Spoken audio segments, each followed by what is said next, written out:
একটি স্বরচিত কবিতা। হাজারটি বছর।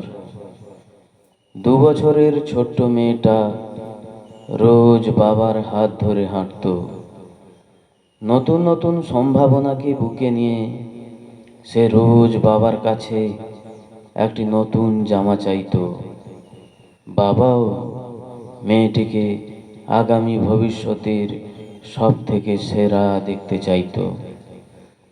এইভাবে কেটে গেছে একটা দিন, একটা রাত। একটা ছোট্ট ভ্রূণ হয়ে উঠেছিল প্রকৃতিস্থ। পরিবারের একজন প্রধান সদস্য হয়ে উঠেছিল সে। তার ইচ্ছাই হয়ে উঠেছিল পরিবারের আইন। তারপর একদিন ঝড় এলো। মেয়েটিকে বোঝানো হলো তার ইচ্ছাই আইন নয়, তার পিতা মারা গেছে। মেয়েটা ফ্যাল ফ্যাল করে চেয়ে থাকে।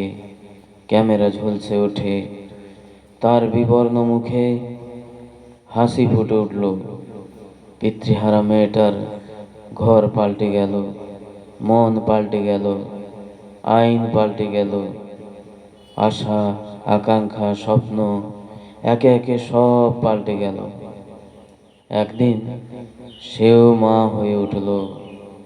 বুঝলো সে, জানলো সে, তার শিকড় পোতা আছে অজস্র মানুষের হেঁটে যাওয়া রুক্ষ পাথরের রাস্তার নিচে অবস্থিত এক আহত মাটিতে।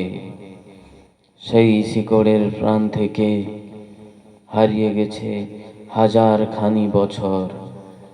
জীবনের আনন্দের সেই হাজারটি বছর।